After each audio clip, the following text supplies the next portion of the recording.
welcome. I am Jonnita Stanton. We have Reginald Perryman, Kashka Williams, and we are TSARE. This is the There's Something About Real Estate podcast where we talk all things real estate. Today we have with us Danielle Dunham. Is that how you pronounce your last name? I like the sports store. Dunham. Okay, just want to make sure. I like the other end. I was wanting to be the guru. I like that entrance. And I like the Perryman with the P. The P for paid and property. Exactly. You know what? Those some good P's. We're going to get some TSARE T's with those P's on it. Okay. So I want to jump right into it. Danielle, I want you to tell us a little bit of your background. If you have something fun or unique that you like to share about your backstory, we'd love to hear it. Okay. Well, I got into real estate in 2016. I actually became a realtor after I bought my first house. Now, I've been around real estate my whole life. My dad was in investing. He had a mortgage company. But, I was like 14, 15, and used to go to his office every day and things like that. So I definitely was in that area, but the market crashed. My dad passed away. So when I became an adult, it was kind of like, that's kind of in the past. So I bought my first house, 25. I bought my first house, and I was like, dang, I want to do this. And I got my license, and I was just like, I took that test, and I was like, if I pass, it's meant for me to do it. If I don't, all right, whatever. Passed the test, and I just kind of put myself out there. Social media, I definitely can say, have drawn my business. It was just me posting. I mean, I started off doing rentals. Rentals. I worked in corporate America. I was in healthcare. I was a healthcare analyst for Medicare. And to me, I just like promote, see whatever. But when I started doing just the rentals, I was making like $3,500 a month. That was good money to me. Like, that's shopping money, at that point, And then it was like one particular summer. And I was like, you know what? I'm about to really put my all into real estate and just see what happened. And I just went hard, just promoting myself, reaching out, circle prospecting, spears, everything, just putting myself out there. And I think that I capped. I didn't even know what capping was. I was at KW. Had no clue what it was. I'm like, okay, what this mean? Oh, I don't got to pay no commission, So I was super excited about that. And then I kind of hit a transition in my job. I really love what I do.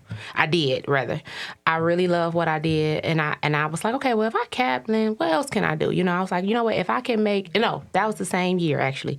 I was like, I told myself, I'm going to go really hard with real estate. And I was like, if I can make my salary, then I consider quitting. And I probably sold my first house that year in May. And by November, I had made my salary. That's always the question, right? Yep. And I was like, oh, okay, well. Part-time. Part-time. So she was making that $3,500. That was part-time. Yeah, that was shopping money. What? Yeah. So I'm like, and then I went from that, this is shopping money to no, this is too much money to be, just spending like this. I got to say this. And then I was like, okay, well, my goal is to buy investment property. That's what I'm saving up for. So I had different goals. I always break down my whys to a goal, So I made my salary, and by January of that year, I quit my job, and then COVID hit. COVID hit. I made my salary that following year. When I quit my job, January hit, and then COVID hit. Okay. So I was kind of super, you guys know, I mean, if you ever worked a job, going from a steady 2 weeks, I don't care how much money you make in real estate, it's just the safety net of that 2-week paycheck. It is. That just be insurance, all of that, and I had a 5-6-year-old at that time. So I'm like, I was going hard, and then COVID hit, and I was like, oh my God, what I'm going to do? And that ended up being one of my best years, Right. That was a really good year. Interest rates dropped, as you guys know.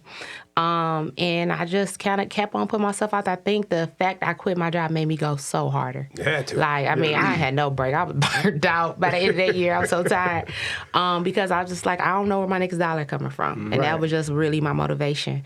And real estate, I really got into it because when I bought my first house, I looked around me and I didn't know anybody that owned the house besides my grandparents, things like that. And I was like, I really don't know nobody with a when I bought my house, my baby was 3. Right. I ain't know no single mamas, 3 years old, 25, 26, 25-ish, with no house, I just looking around, not, And I was like, I don't teach me, like, this wasn't hard. And when I first started real estate, I really just taught, I never told nobody I was a new agent. I just really spoke from my own experience. That was my whole spiel to every new buyer. Like, okay, and this is what you do, and this is the mortgage process, and I'm just speaking from my own experience to everybody. And that was really it. And I used to be really big on down payment programs. Like, you can get this, you can get that. Because when I bought my house, I had no clue. I had nobody to go to regarding buying a house. I just researched. I went to Homebuyers class. I Googled.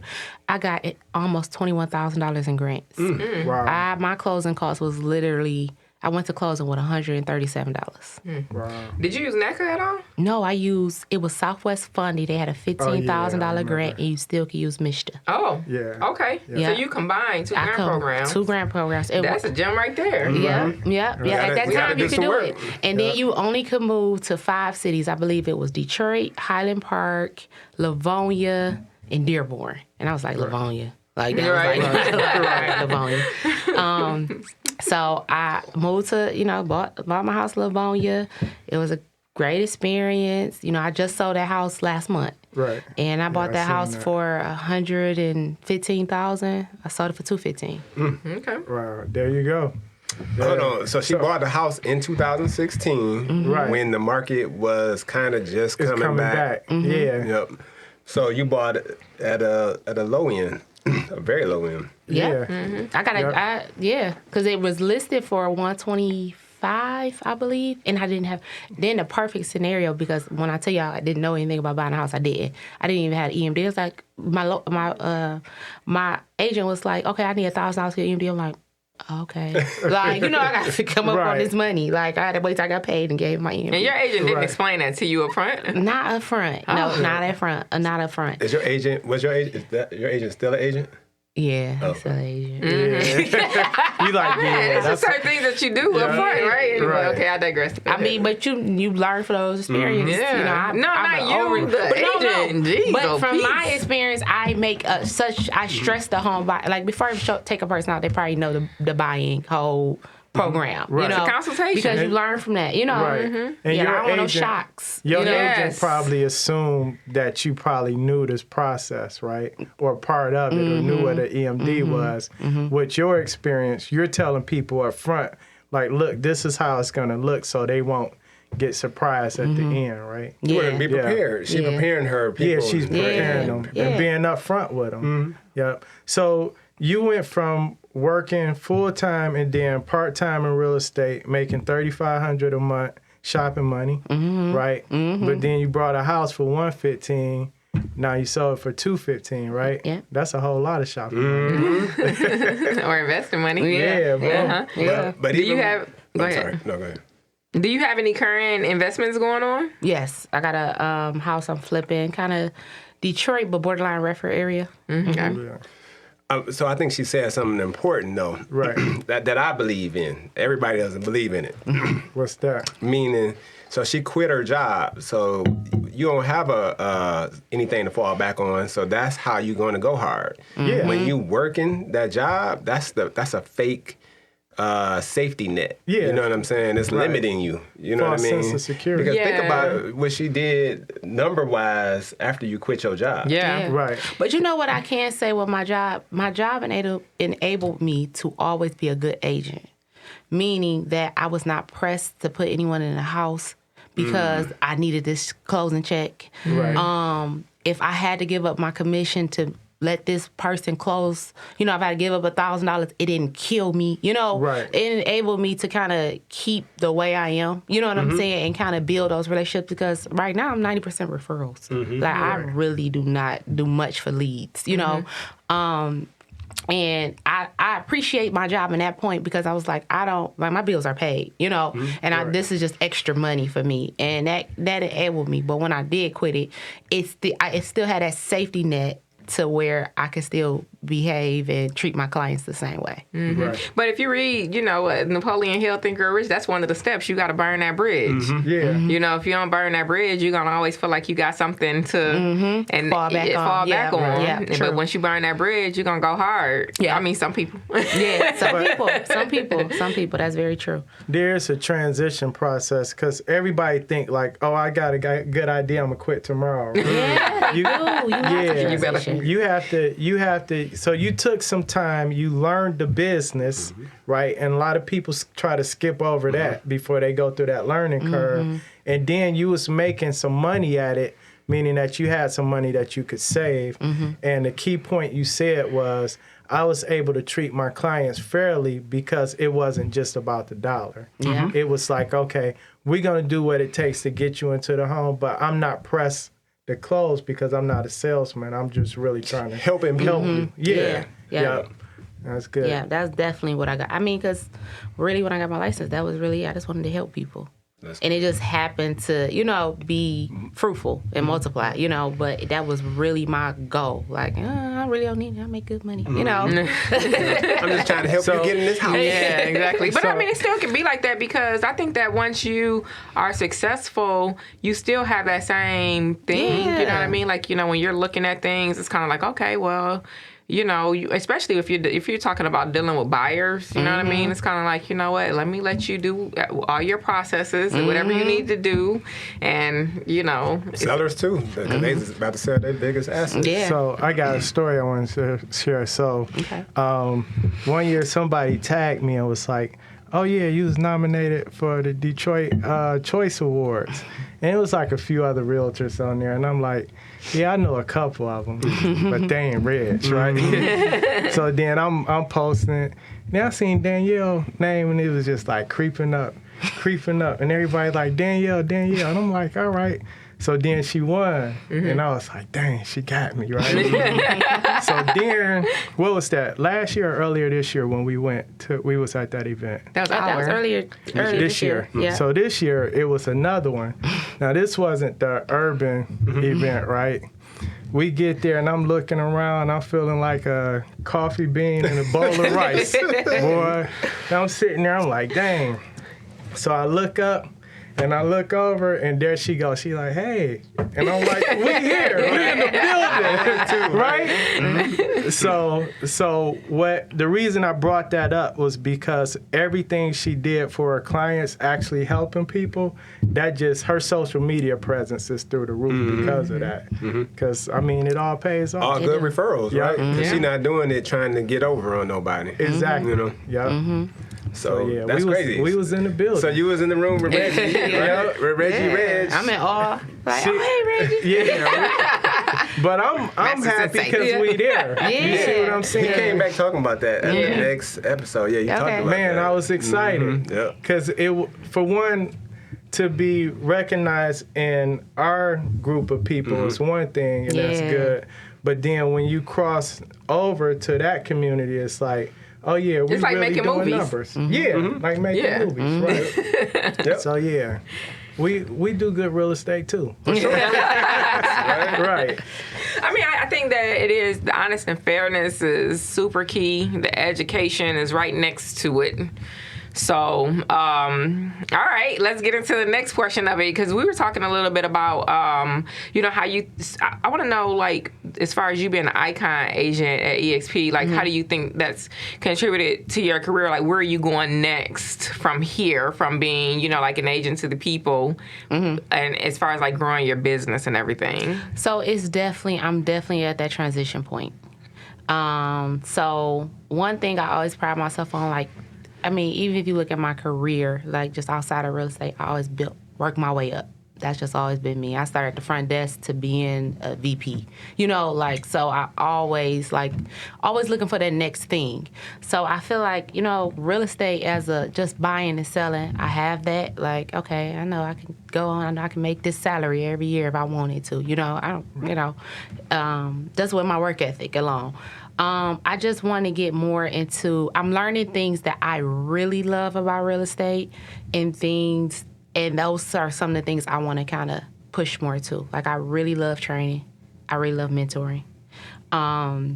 So I'm trying to figure out what way I'm going with that.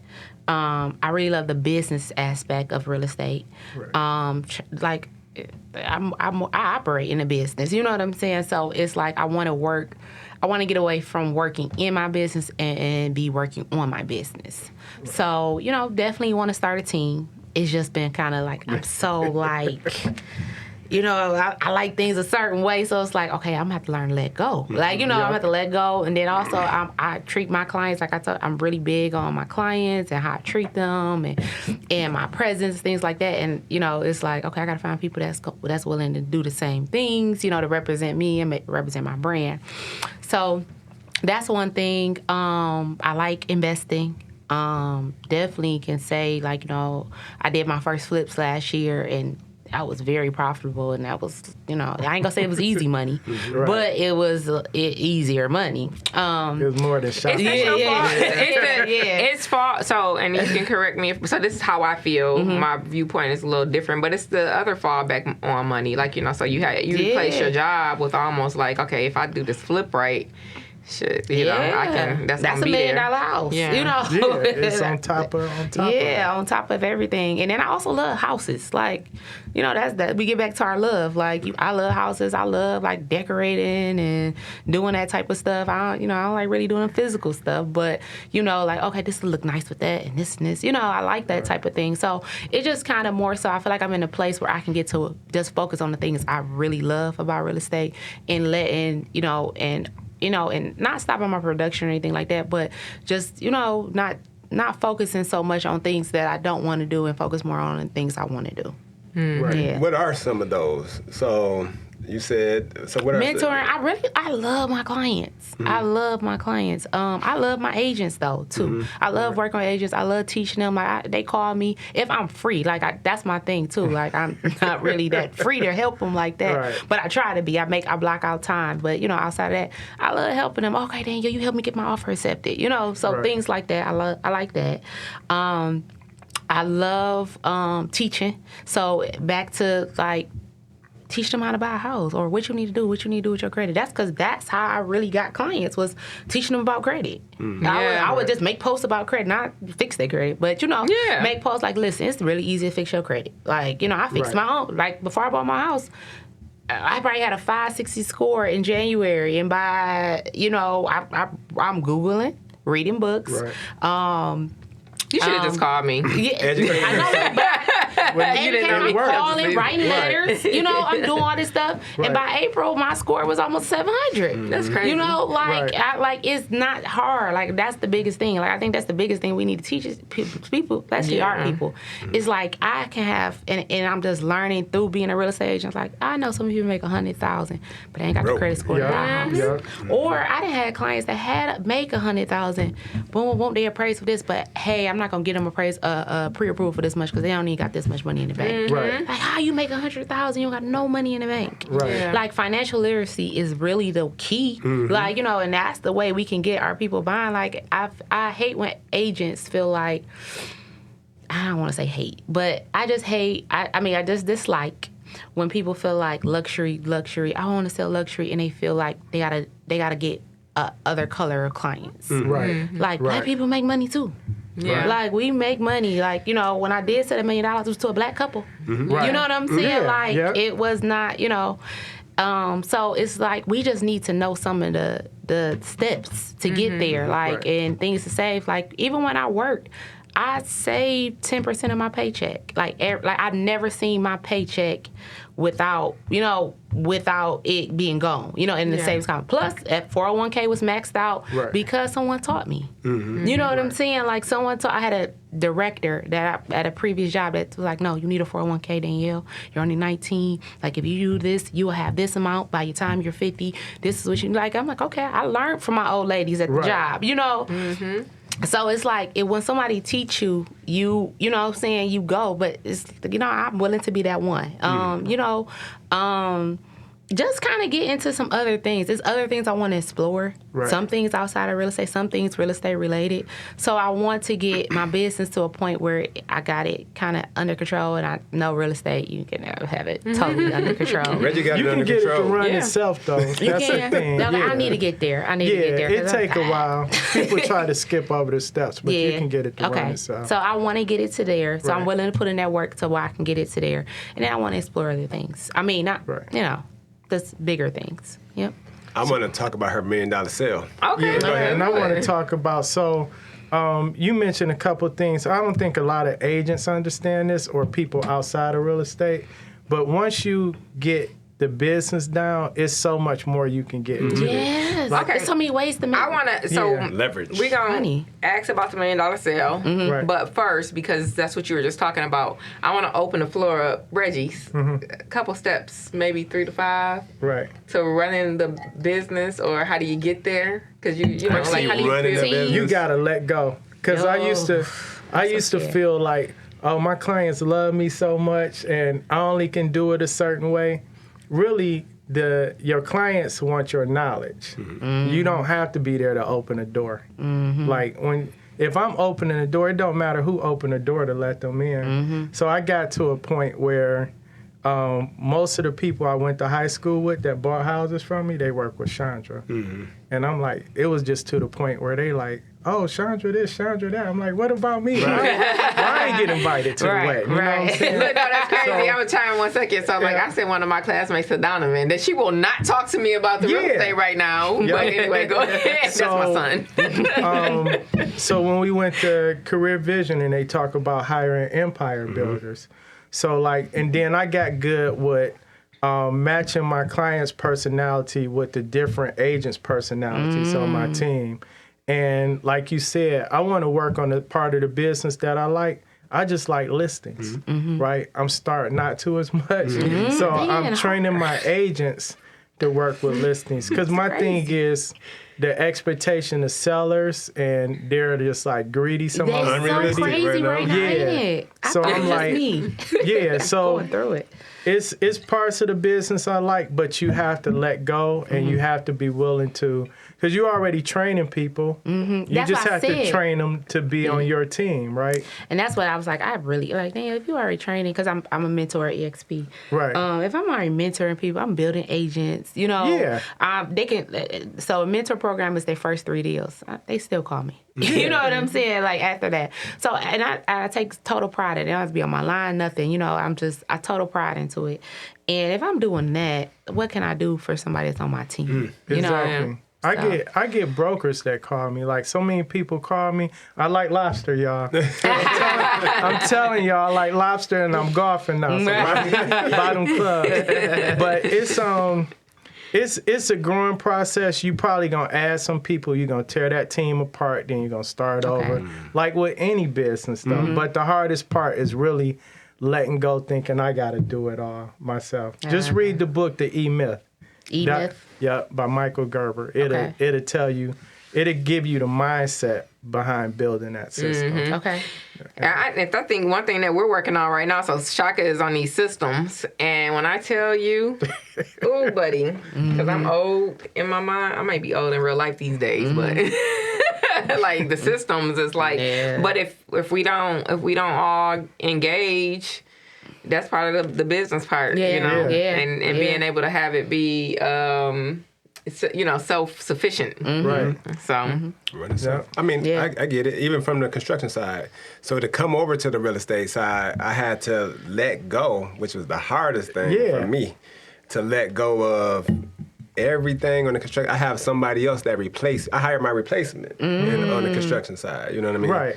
And he handles everything now. You know what I mean? Like, I love him. At first you think about the, I want to say this too, because at first you think about, from the real estate side, because we're earning a commission. So one of the hardest part people have is, okay, I'm gonna give this client that's my best friend to somebody else, and they get lucky and they go sell them the first house they see, and they make, a commission of $8,000, right? And I got to split it with them because they're on my team. And you're like, man, I could have had the whole 8. yeah. But you also got to think about, how much money is that agent bringing back into the team as well.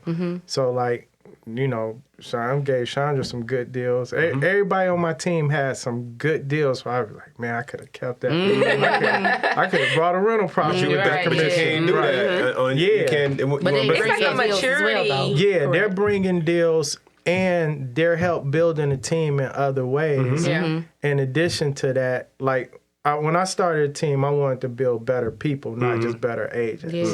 So when you do it, you already got a giving heart, so it's going to be natural for you. Okay. Yeah, you just got to let go. That's what I got to do. I got to let go. Yeah. So it's like business maturity, right? Yeah. Like, you know, because I think about it, like I had to sit still. I've sat still for several months now just trying to, because for me, like I think we're similar or whatever.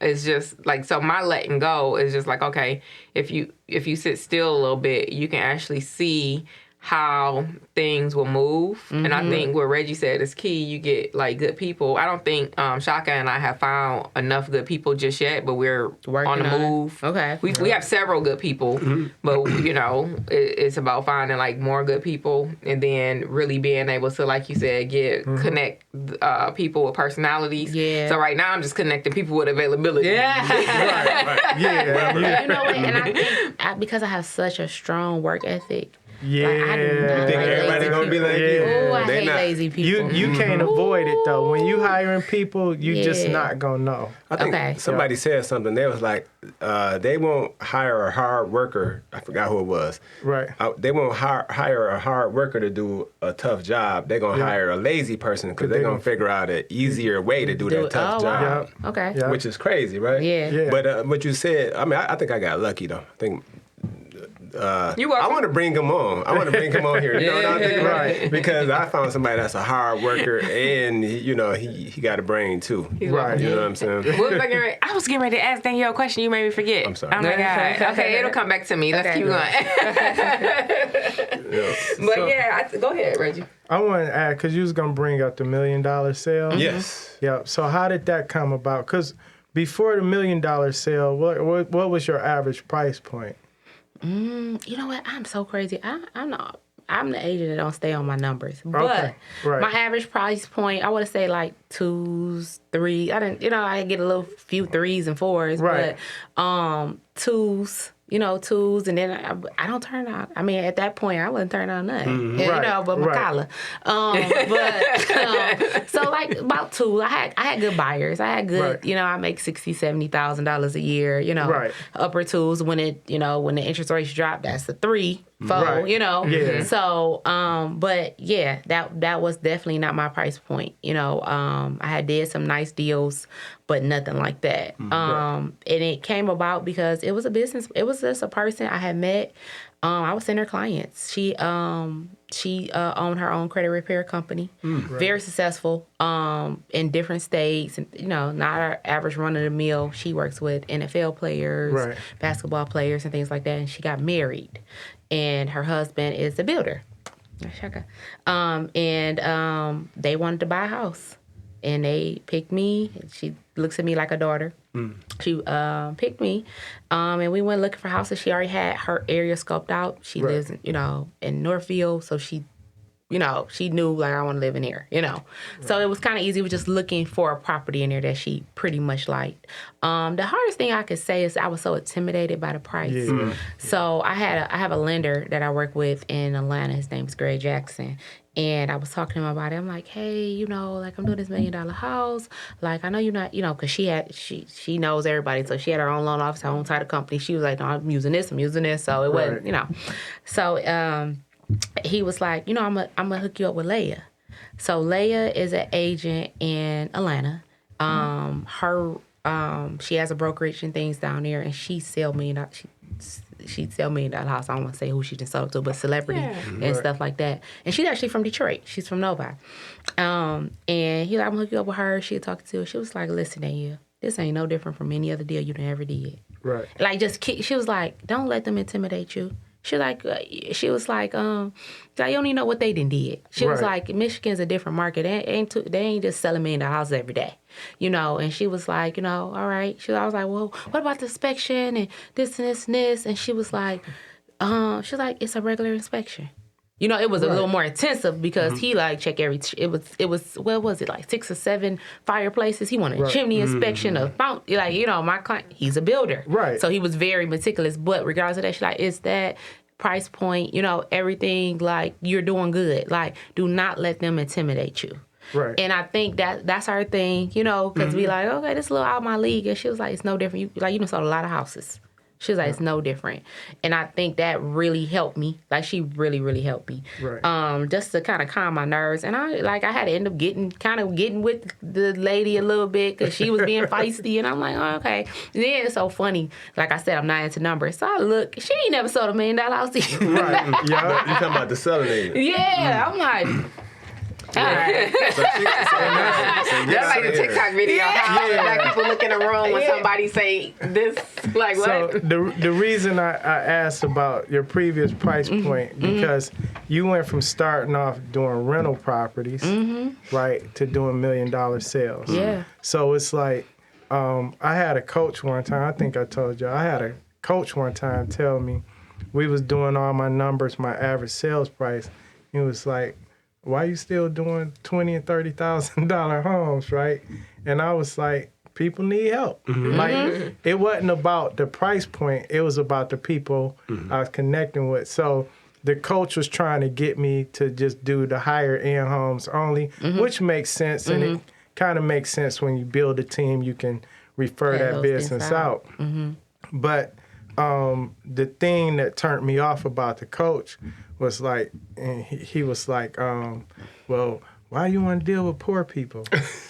And to me, I took that as well, more of a color thing because as soon as he said it in my mind, I thought of all the faces of my clients, and I was like, most of these were first time buyers buying their first home. They not poor, they just can't afford the $500,000, $600,000, $1 million homes.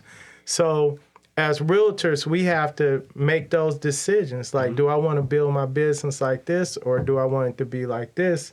Which one is more profitable, but which one are we really doing the most help and service for? I had so this is lady, her name Fee Gentry. She is the only Black person that sits on a real estate board in America. She sits on EXP board.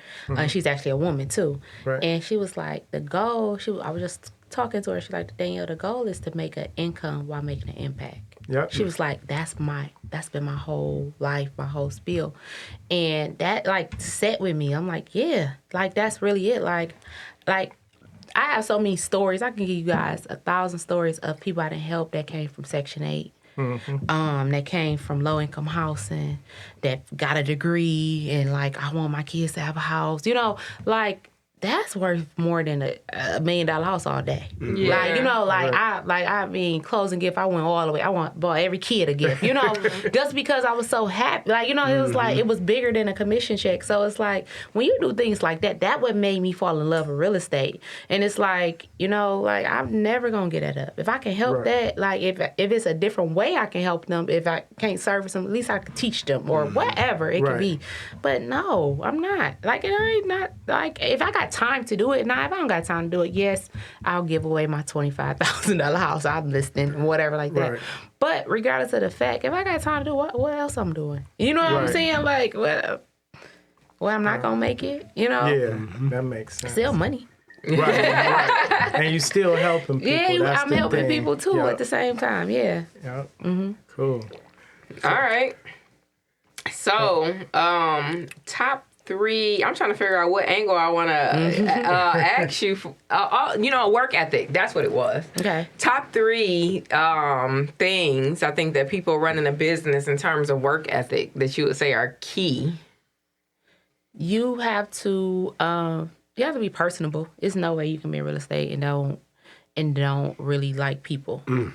You have to deal with. No, I'm telling you. I'm on the back end. No, I mean, I'm a therapist. I'm a social worker. Marriage counselor. You like everything. You gotta like people, and like, and if people are going to frustrate you, and I'm not saying that they're gonna always make you happy, but you gotta be able to be like, okay, they just going through something. All right, let me come on back. Let me forgive. All right, I know they messed me. You know, you gotta be personable, and that's even with agents. Yeah. Like, I done had deals get accepted just because I did work on another deal, or I'm just friendly, or the way I called them. Right. You know, let them accept my offer. So being personable is definitely key to any business. So I'm not even gonna say real estate, any business.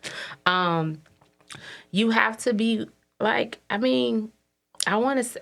I'm a hard, you know, like I work a long hours. I come in the office at 8 and don't leave at 8, and I ain't tired. You know what I'm saying? Like I'm just I got stuff to do. I'm trying to get everything done. So you gotta want it. So it's more than just, oh, I want the closing, this and this. You gotta really want it. And those times you put in, I can honestly say what you put into real estate is what you get back out. Right. Like when agents, you know, because you get those agents like, well, you know, I ain't doing as good as you, blah, blah, blah. I'm like, you don't work as hard as me. Right. You ain't in here like me. So, I mean, until that happens, then you ain't gonna see it. But what you put into it is what you get. And lastly, I would just say, just stay on your clients. Like, you gotta connect. I mean, you gotta connect with people. So let me get back to that. Like, it's more than content. I think everybody thinks social media is what you put on, how cute you look, how nice your marketing look, and all that stuff like that. But do you tell your clients happy birthday? Do you celebrate their first closing? Are they sick? You say, oh, feel better? Like, I comment on everything. Like, so it's not so much what I put out, it's how I interact. So it might be somebody never bought a house from me, but I interact on every post. So guess what? They know me.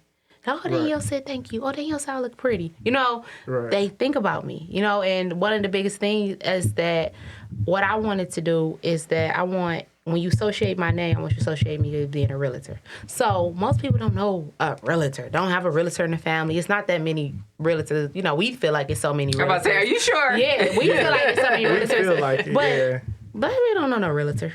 Right. But it might be, I'd had so many people that have never bought a house to me, but refer people to me. Yeah. They may not ever be in a position to buy a house or even have a desire to buy a house, but they will refer somebody to me. So everybody counts. So you gotta learn that too. And then also one of the biggest lessons I learned being a realtor is don't discredit anybody. I'd had people come to me bankrupt, 2 years later bought a house. I had come people to me 300 credit score, a year bought a house. I didn't work with people. I still, like, even though I can get on a conversation with somebody for 2 minutes and realize they ain't ready to buy a house, but I still had that conversation with them. So, you know, it's just, you got to plant seeds.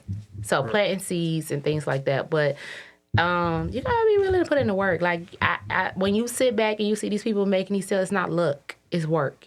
Right. That's good. Man, she gave a mouthful. I'm like, she getting her touches. Yeah. All the time. You know what I mean? she covered the part that most, like she said, most people don't see. They just see, oh, I sold a house. You with your client, but you don't know what you had to go through to get that client cross their clothes and The work.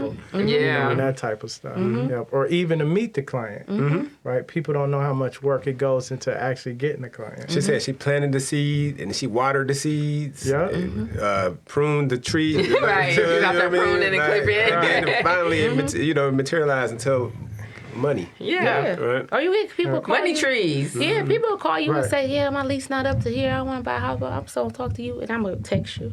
Hey, how you doing? Happy 4th of July. Like, yeah, this. Oh, it's almost that time. It's October, you know? Right. Like, you got to plant them seeds because, like, you don't, it's still money. It just Right. may be Christmas money Yeah. and not, you know, Deferred, summer money. right? You know? Yeah. Yeah. It's still money. It's just, yeah, So coming. you real personal, like so. With me, when I started focusing back on just listings, it took some of that personal part away because buyers have a different emotional mindset with that whole process of buying, being out with them all the time, looking at homes. With a seller, it's like you sign a listing agreement, y'all talk a few times. Here you got 16 offers, pick one, and now we close them, right? So you're not building as much of a connection with sellers, but I think when you mentioned about building a team, there was a lady at Family Reunion. She's the team leader, but she's the buyer agent. Yeah. So when we talk about building that structure, really you're just setting a chart up and saying which role do I like best and where I'm best suited for. Because you might not be the best person. I may not be the best person to run a McDonald's, right? But I might be the owner, and I might just be good at fries. Period. You know what I'm saying? So sometimes you got to be willing to just take your role in the company, even though you own it.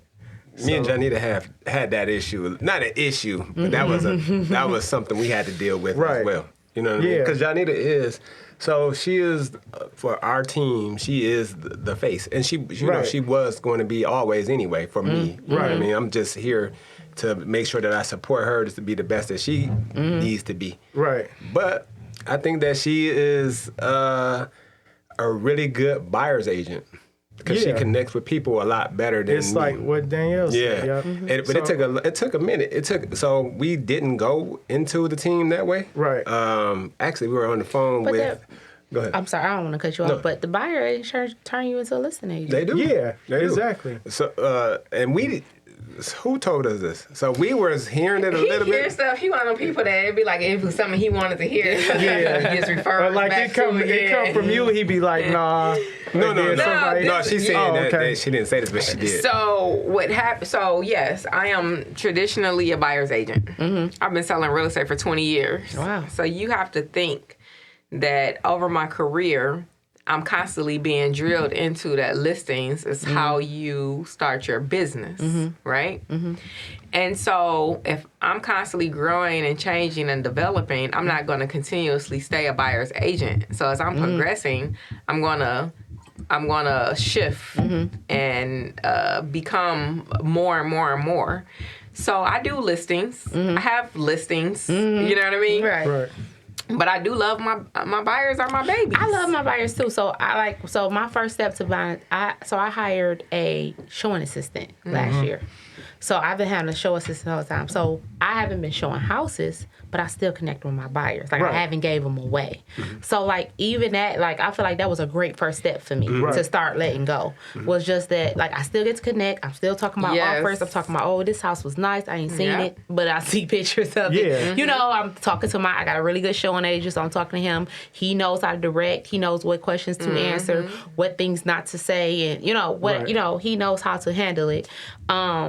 And that kind of still helped me still be connected. And I don't mind that. I actually don't. Like, I don't. Like, I'm still in that field, but I'm not personally. Like, but if I get a client at a certain price point, I'm going to take them out because I need to make sure he's not that experienced. Or at least once. Yeah. First time. Yes, and I'm going to say, so, you know, we're basically in the same phase, and I don't mind that. And so my thing is, like, I'm already trying to break through a ceiling. And so when I'm having conversations about my development, whether it's with Shaka or Reggie or you or you or you, I'm going to express my ultimate goals. So when me and you talked earlier today, I think our synergy, you know, was definitely, I think we had synergy because you're saying, well, I've been selling real estate. I've listed houses. I've bought houses, and now I want to get into leadership. I want to get into business owning. I want to get into some more of the business practices of real estate. And so when Shaka and I are talking, I'm not going to just sit here and be like, oh, yeah, I'm just going to be a buyer's agent.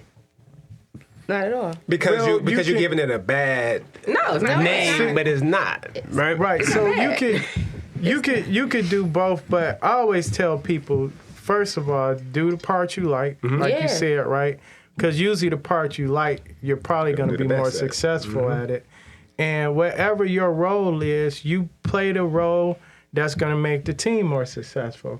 Like it's certain. Chandra has a more upbeat personality. Bubbly. I'm more laid back. She's more bubbly. And when I meet clients like that, I'm like, God, I don't have the energy. Right? But she has the energy. Elijah he's real social. He knows everybody and all of that. And I'm like, man, tell Elijah to stop knowing my cousin. Both of y'all know everybody. And Charles. So I'm just like, okay, you let other people shine and you help them grow. But to me, I'm doing the part that I feel like I'm best suited for on the team.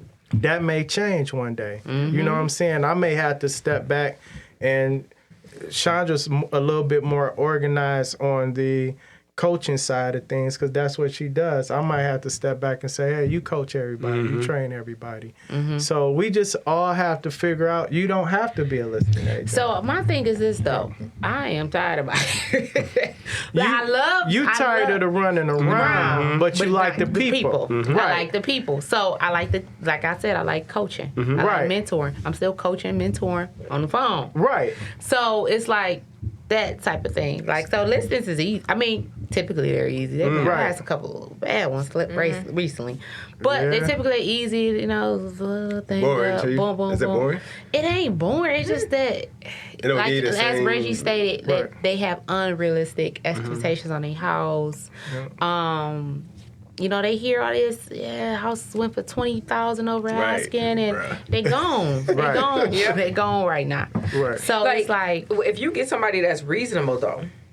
It's easy. A nice lit house, they kept up, all that stuff. Like, you get people that ain't mow they line and same with the buyer though. They never clean their gutters out. Right. Like, with a 700 score that ain't super picky, like just give me what whatever. I had some deals. I showed one house. I had a lot of deals like that. But that get back to what she said too. Like, not only you do the part of the business you like, you get to pick the people you want to work with. But that's also why you have a team, because you're gonna find somebody to match those other people, and you're not leaving money off the team. I think that if you're organizing a team and if you're running a business, and if you're the leader over that, or you're the business owner over that, or you're the broker, you know what I'm saying? Like, you know, for me, I have an opportunity. I can, you know, I can design my life. Right. So I can't let Shaka or Reggie or Danielle or who, like, you can't tell me how to design my life. Now, we can have conversations and we can say, well, you know, why don't you do this and why don't I do this? I'm perfectly fine with that kind of stuff. Yeah. As long as it's progression. But trying to keep me in a space, I'm going to always outgrow spaces. You know, and that's especially with 20 years. Yeah. But listen, I also understand, so as a buyer's agent, you don't have to be a buyer's agent. You can be, like you just said, mentoring your buyer's agents. Yeah. You know what I'm saying? So you may not even be 20 years, you got so much knowledge to give it for agents. Oh yeah. Right. You got so much knowledge. Let me ask, I want to ask y'all too before we wrap up. So work-life balance, right? Because I get into a point where I'm like, because, you know, this business go up and down, and it's certain periods of time, like the REO market, I had to get it while I got it, because it was like, it was only a few of us doing that, that had the opportunity. But then now it's a little bit more balanced, but then you might be like working 8 to 8. You know what I'm saying? How does the family look at that? How are y'all dealing with that? Because you got a daughter. So my daughter just turned 10, and I'm single, so I got a mate. But it's a lot. It is, because of my work-life balance suck. But I can say I'm learning to say no. I actually had a conversation. We talked about coaches. So I had a conversation with Coach. I really liked her, but she was like, Danielle, you don't need no coaching. She's like, if you want to start your team, I coach you on your team. Right. She was like, but this... she like, you know, you kind of got it. But she was like, Danielle, I was telling her, like, you know, because I'm doing this, blah, blah, blah, I'm just, you know, yapping all my stuff out. She was like, oh, no, you don't got a problem with your business. You got a problem saying no. Yep. She like, do you understand you sell real estate and you don't, like, you ain't heart surgeon. You don't always answer your phone. I'm like, but I'm a hard worker, so I'm going to answer my phone. Okay, yeah. You know, she was, and that kind of, like, set me back, like, it's okay to say no. It's okay, I can't do this. But, I'm always like, yeah, I'll do that. Okay, yeah, I'll do that. I'll teach this class. I'll do that. And I just want to open up. And I'm in that space now. It's like, all right, I'm getting tired. I got to have some life for myself. Right. You know, so I am trying to, like, Sundays, don't call me. Right. You know what I'm saying? Like, I'm trying to set that tone. And it's okay if I miss a couple dollars. I ain't doing it on Sunday. But are you really going to miss it? I mean, like, they're probably not going to go anywhere. They probably not. They probably not. But in my head, I feel like I'm missing something, you know? But I'm really, like, getting to that point when if my daughter has something, she got something, I can't do nothing. Like, hey, this weekend's my daughter's birthday party. Oh, yeah. Don't call me. I mean, not don't call me. Call me. I can answer the phone, but it's focused on her. So it's really hard for me because I feel like I work so hard and I feel like I'm always going to miss the opportunity. I'm learning, though. I'm trying to learn. Cool. Well, you got a showing agent. That's a start. Right. Okay. That's how you get So there. who next? We going this way, Shaka? No, this was just for y'all two. What the hell? I know Shaka don't care about his kids. No, y'all don't listen to Reggie Red. Right. With the Yeah, P. Wife BK. will help. Right. Yeah, his wife got him. So for me, I am married, and so my husband helps a lot, tremendous with the kids. And, but it's always been that, like, so I choose to take, my off times are typically holidays. Okay. And I'm trying to do the same thing with the Sundays. Like, come on, at least give me my dang on Sunday. Like, I'm missing church, Bible study. It's all need type to of wash stuff I need. clothes. I got to wash clothes, clean house. Yeah. Like, oh my God. But the Sundays don't always work out because the same thing, like, you know, somebody calls. That's the and I best don't time for mind. them to show. That's the best showing The Yeah. problem Everybody is, free. it doesn't bother me. And I think if it bothered me, then it would be easier for me to say no. So I'm trying to figure out how to a way to get those back reserved. But for me, it's always been birthdays, all of the holidays, Memorial Day, Labor Day. Yeah, for sure. You know, and I like to cook. So I always, you know, cook no matter what. My older kids, 20 and 22, at this point, they really could care less. But I still cook. Yeah. It's like if you show up, you do. If you don't, I'm not really stressing about it because I still got these little ones and they barely gonna eat because they only want Cheez-Its. Right. So, and then I think that for me, I still struggle with it because as a mother, you're supposed to be available all the time and a nurturer and all that kind of thing. So, but I think ultimately, I hope that as they mature, they just understand, like, dang, you know, mom sacrificed a lot and she did still make herself available for all of our stuff. And that's the only thing I can really hope for as far as work-life balance. But I have a great time as a realtor. Shoot, I be having fun. Yeah. I think that's my thing. Like, my mom was kind of like a stay-at-home mom, right? So, bake sales at school, take me to school, pick me up. And I don't want, like, my daughter is so involved in real estate. She be on Zillow. Like, when I just recently bought a house, she's sending me houses. Like, she said she's going to be a realtor. What does she call it? Realtor or something like that when she grow up. You know, so she's really involved. So she's okay with my business. Like, our office is definitely kid-friendly. So I bring her up. Oh, I'm going to go to the office today. So she's all good. And that's how I was as a kid. My dad always owned a business. If it wasn't real estate, he had the first beeper and pager shop. Right. In Detroit. Like, you know, so I always went up to my daddy's store or something. He always was on business. On Schaefer, was it? No, it was on 7 Mile. Okay. 7 Mile and, dang, what's the street? It was right near a gas station, but it was 7 Mile, right between Southfield and Greenfield. Okay.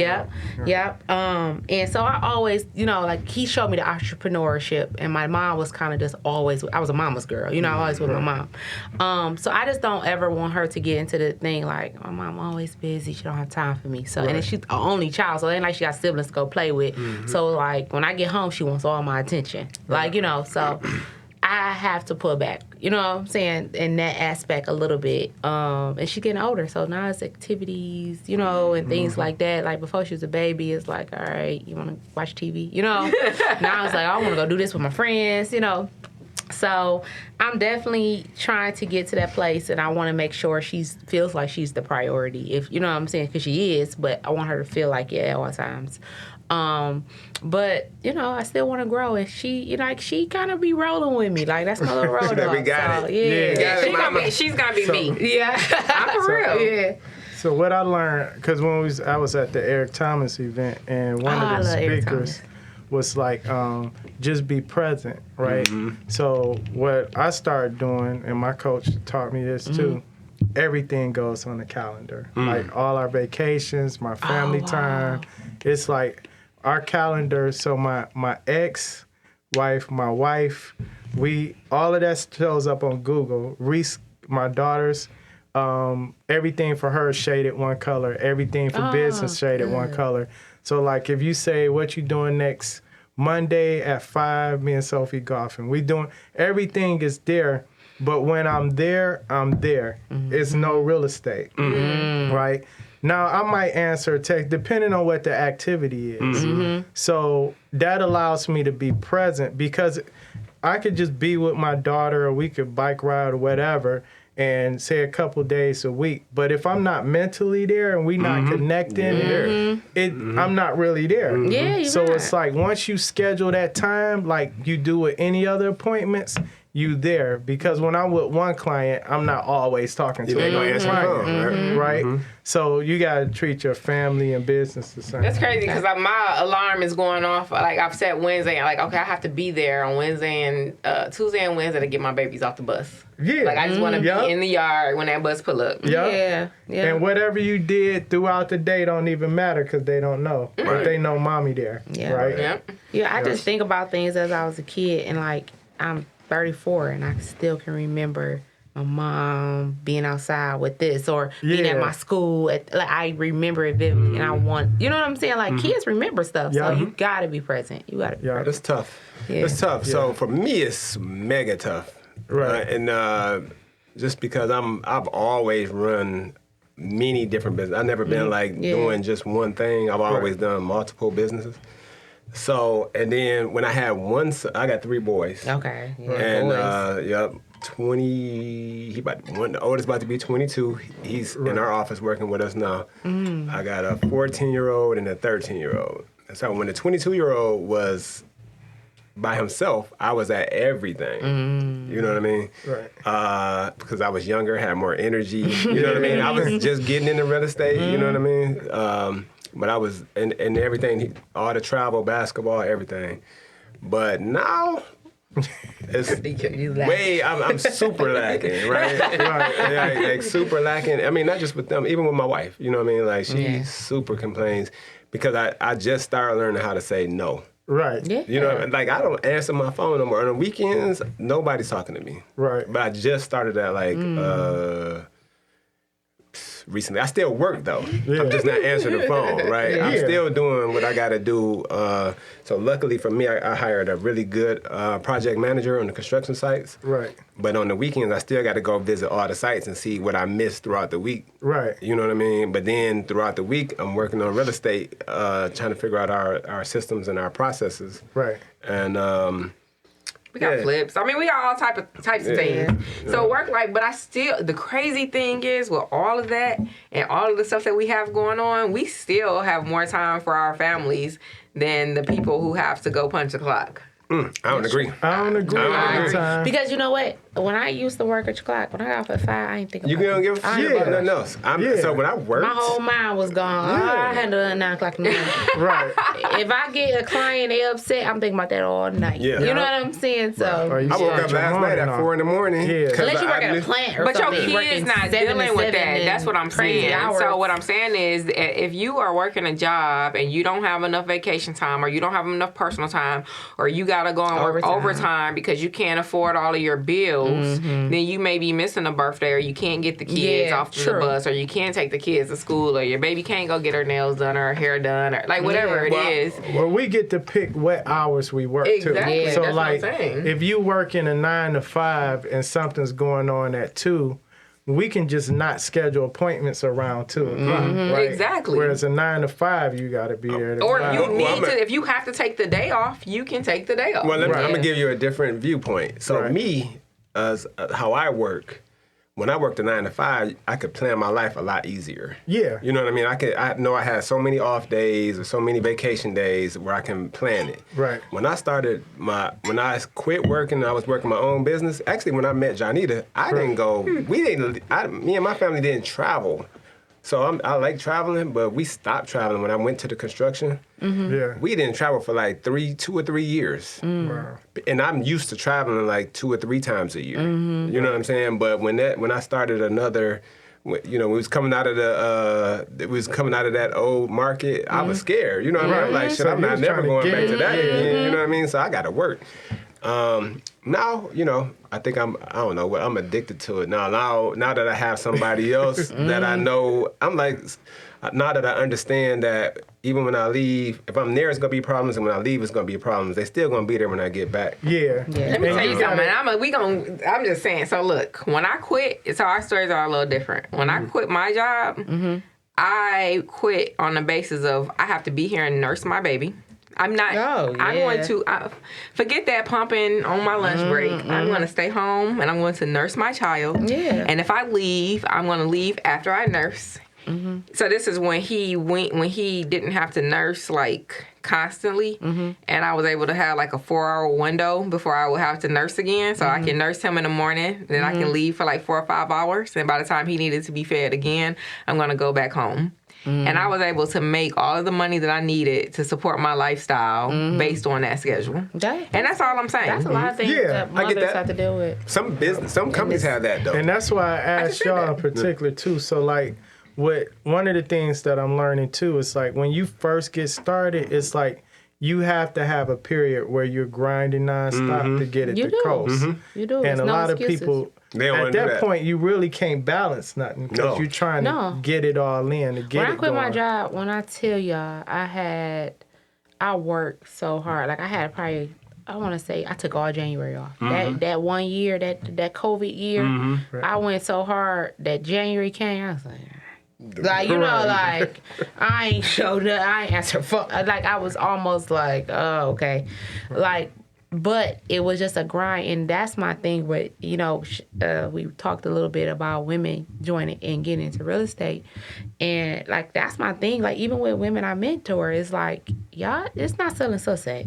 Right. Like all that looking cute and you TV, fine and all man. that. Like that's not. I really tell you just like y'all don't look at me and feel like that's how you gotta be. I was like, this is how I always been. Like I dress how I always been. I carry myself how I always been. This is not a real estate image thing. But when I'm like, look at my clients. I said the majority women. So who you looking cute for? Right. The women the ones buying the houses. I'm sorry, fellas. That's true. But the women's the ones buying the fact. houses. Or it's not that the women buying the houses, the women making decisions. Right. When I got a couple, I'm talking to the woman most of the time. Right. No, You know I what don't I'm agree with saying? that all the way. No, but I hear you though. It is a lot. No, It is a lot. telling you. the women influence what The they buy. influence it. Oh, this kitchen not big enough. Oh, Yeah. Like it's very rare that I get a guy. I mean, the guys sometimes, you know, they may say something about the basement, Basement and Yes. or garage. garage. Garage, There you go. garage. I'm selling a Man house right cave. now in Oak Park, and the only reason we buy this house, not the only reason, but the only reason buying the house is got 2 garages. You know what I'm Yeah. saying? Like it Right. just was a good plus for them. Man, got Garages. Yeah, 4 car Is that in garage. Taylor? You No, I know, said Oak Oak Park. Park. But like you know, I preach that to women. Like you gotta work hard, you gotta do all this stuff like that. Like y'all think these looks and all that is like what get like The pictures and the shit, women right? is buying the I'm house. need a like, what photo. y'all selling? What do you sell? Yeah. Look here. Let me hold on. Listen, we went to so we were at EXP Con, right? They had this event in Vegas, right? And it was a lady, she was a Russian lady. And she was like, this is what you got to, so it was like an icon event. So you talking to agents, it's not icon, about how to be an icon. You got to wear tight, you know, you got to work out in your workout clothes and this and this and this. And LaShawn and Tawana was like, we don't do none of that. Right, You can still sell house and be an icon. It was like, no. This lady like, no, you got to look fine. But some, like, and I'm pretty sure in Atlanta or those type of Miami type places. But Latoya and LaShawn look fine though, still. So they can't say no. We don't do none of that. Tawana and LaShawn. No, that's different. what? I'm sorry, did I mix their names? That's My bad. different from like you know you in workout clothes. Y'all know what workout clothes. Right, is, True. right. Yeah. And you showing your body and like thinking somebody gonna buy a house. She was like, you selling your woman, your Gotcha. your Yeah. feminine. So she's basically saying, okay, As an got attractive you. women, you gonna get men that want to buy a house and stuff like that. So I'm not saying that it doesn't work for you, but don't think that's gonna work Right. for you to be really successful. Some people, depending on how they portray themselves online, I can't take them serious. Because I'm like, first of all, what are you selling? Then like every photo, like where the houses at? You know what I'm saying? Like if you just keep and you turned around tooting it up on every picture. Oh my God. I'm like, dang, what you selling? Like where the Yeah. houses at? And you got And realtor in your name. It ain't a house on your page. Right. But sometimes, You know what I'm for saying? people, like, especially for my generation, it sounds good to say you're a realtor. Yeah. It sounds like you're professional. Yeah. this and this. Anything in real estate, But, right? like, if people would look at somebody's page and be like, oh, they got how many followers, this and this, they ain't telling Yeah. nothing. Right. My Instagram, I probably got like 1,500 followers. You know how many much business I got off them 1,500 followers Right. versus you got 20,000. You know what I'm saying? Right. Our numbers don't even Yep. compare. Yeah. Even you know, though you have more. Right. Yeah. I always say this. This was my moniker right? So you got three things for me and you. You got your wife, right? You got your kids, and you got your job or your business, right? And when you're doing either one of those three, the other one is suffering, right? If you're doing it great, right? If you're doing great in your business, then your relationship with your wife and your kids are suffering. If you with your wife, then your relationship with your kids and your business is suffering because you're not answering your phone, you're not with your kids, you're with your wife. Right. If you're with your kids, you're not giving your wife attention and you're not giving your business attention. Right. It's real tough. So when people say work-life balance, bro, I don't try to balance it though. So what do you do? Like I said, I got my schedule. This your time and this your time. But you balancing it. So no, this is what I'm saying. Sometimes. So here's the thing. When you talk about wife and kids, that's why the whole family need to understand. If you getting into real estate, everybody need to understand I'm not going to be here for a while. There you go. Yeah, Right? they because 60. What happened to my wife? Right? No, but what I'm saying is people in your life or your business have to stick around long enough for you to get it right. Yeah. Right? So if I just started a business, these 5 years got to be dedicated. I'll still be here on such and such dates and such. But what we used to do is no longer. These 5 years, give me these 5 years, then I'll come back and get some more balance, if you want to call it balance, right? But for right now, that 6th year on, we're going to be looking real good, right? Yeah. And you're going to like the lifestyle. But most people, they just looking at what they're suffering through now, right? Your business the same way. If you go too far right with family and everything, then your business starts suffering. And it's hard to get it back because you missed the moment in the market when it was hot. So, and if you choose this journey, you have to explain that to the people around you. You gotta have a partner that's willing to accept that and that's gonna work with you. Yeah, right? and you have to set realistic expectations. Like this is what it's gonna look like for this period of time, and this is what I'm doing. And sometimes people just don't. So look, when we leave, I want to leave where there is no phone reception. My best vacation was we went on a cruise. Right. My first time going on a cruise because I don't mess with boats like that. Right. But there was no real phone service on that boat. Yeah. You didn't have no choice. Right. You didn't have no choice. You can't. There's nothing I can do. I can't talk to you. That's like you know Senegal. what I mean? I was just over there like. Well, I don't know what. I got back like at night. Yeah. I was able to check some voice messages and emails.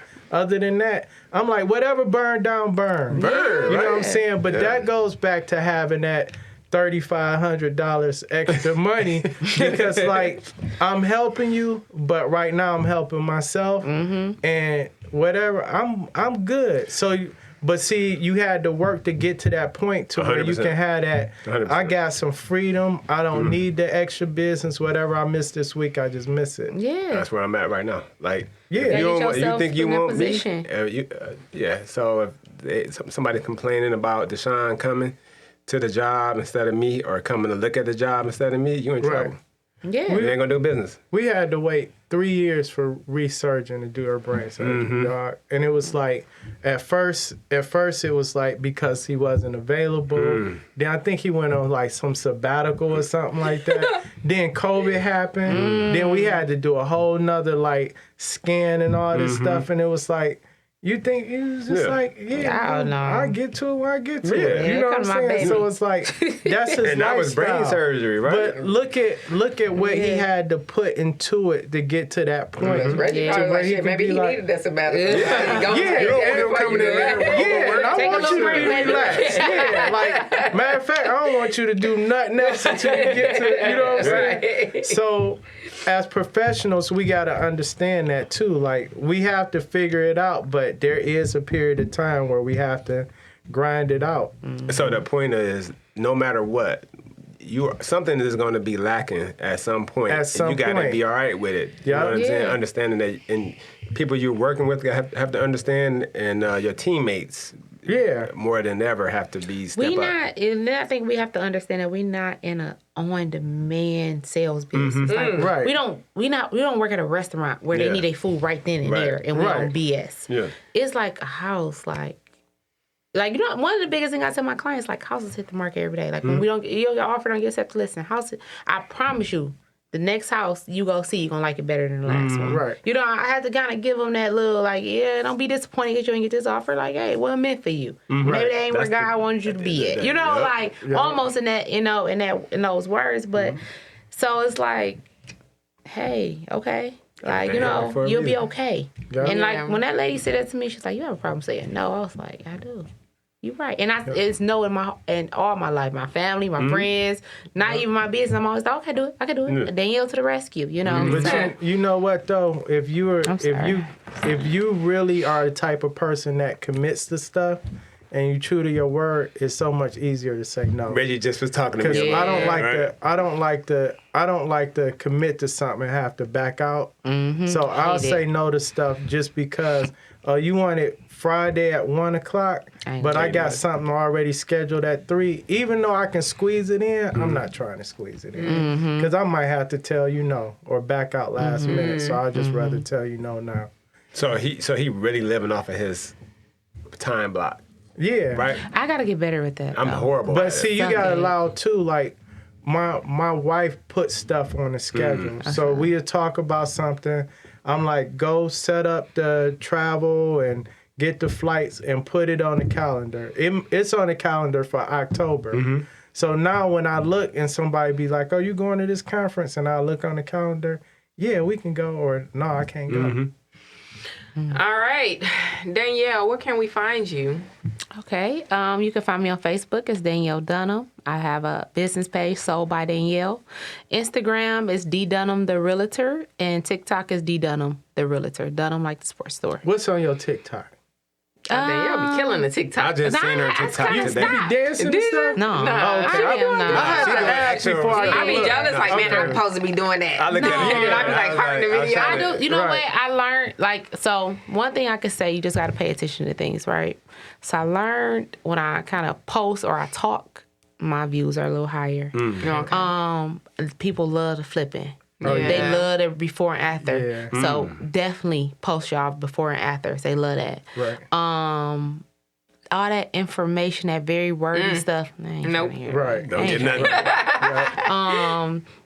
And other than that, like, I ain't really that creative. Like, I'm like, you know, like, everybody got that left and right brain, whatever. I'm more businessy, so I can't get on there and dance and all that. What's your sign? Taurus. Okay. Yeah. So that is a wrap. All